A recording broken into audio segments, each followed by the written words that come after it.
Now with me, my childhood heroes. I was doing, you wrap your lips around a cold, sweaty, edible bottle or can of good old country Bear Whiz beer. That's right, sir. Bear Whiz, that's the beer that makes, well, it's what makes the water yellow, you know. That's right. Like my daddy said, son, it's in the water. That's why it's yellow. Peter Bergman, David Osman, two of the four members of the Firesign Theatre who are going to be performing tonight here in Portland at the Winningstad Theatre. Louise and I are going to show up for your show. Good, guys. very good. This is going to be a lot of fun. So, what are your thoughts on what's going on in the world? Well, where to begin? I mean, you know. What a question. Well, you know, we're over the tipping point, Tom. This is it. I mean, I think we're in for 5 years of deflation, and I think the New Deal is coming. I think it's going to be a very radical and positive change, but there's going to be a lot of pain before we finally wake up. You know, I agree with you, and so does Ravi Batra. I'm wondering what some of your characters might think of this. Well, personally, speaking as George Tirebiter, and George was, of course, the Vice President of the United States, well, the Surrealist Party Vice President of the United States in 1976. And George, of course, espoused many extreme positions at the time, and I assure you that if this were a surrealist nation, instead of a Republio-Democrat, whatever it is, democratic nation, we would be much better off. Surrealism, you know, combines the real and the unreal, and it all happens in your head. Is that a better country or what? That's theater. Now, Lieutenant Bradshaw has another take on this. Oh, no. I'm into law and order. That means mow your lawn, right?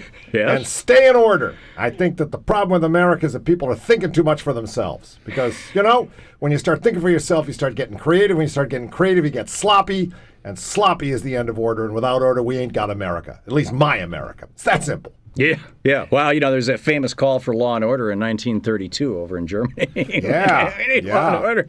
Yeah. So, yeah, well, as my good friend, the Reverend Bill Barnstormer of the First Church of Science Fiction, would say, I think he would say we're circling the drain here, Tom, and we're trying to organize a new American society that will defend our country more better than ever before, and that would be the Citizens for a Compassion-Free America. I'd just like to announce that on your show today. If you'd like to become a member of the Citizens for Compassion-Free America, just, you can start by going to work for BP.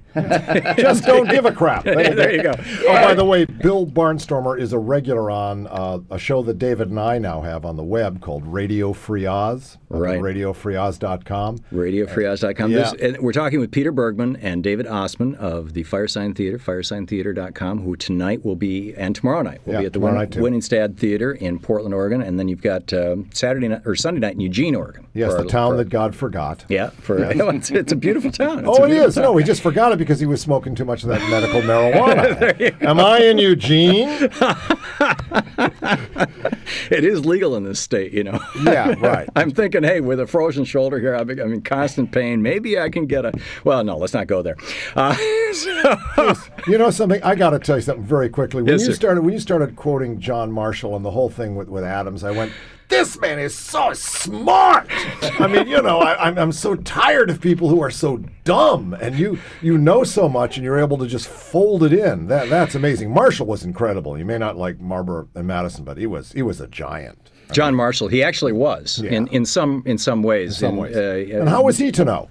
One thing. What about decapitation? What about taking away the persona of corporations and making them face the law not as people but as what they are? You know, for-profit organizations. Well, and this, you know, the 14th Amendment is what this is all based on, which is put forward in 1874 to free the slaves, and it says no person shall be denied equal protection under the law, and corporations are claiming that they're persons because there's this thing called artificial person, which is a corporation. Right. And We need to amend the Constitution to put the word natural before the word person. So there you go. I don't know if you guys know about my pigeon theory. Well, we're not going to have time to get into that. Can't even stick the pigeon in, missed the time cue. Peter Bergman, David Osmond, 2 of the 4 members of the Firesign Theatre. The rest will be, all 4 of you will be performing tonight in the and tomorrow night, Winsted Theatre. FiresignTheatre.com for more information.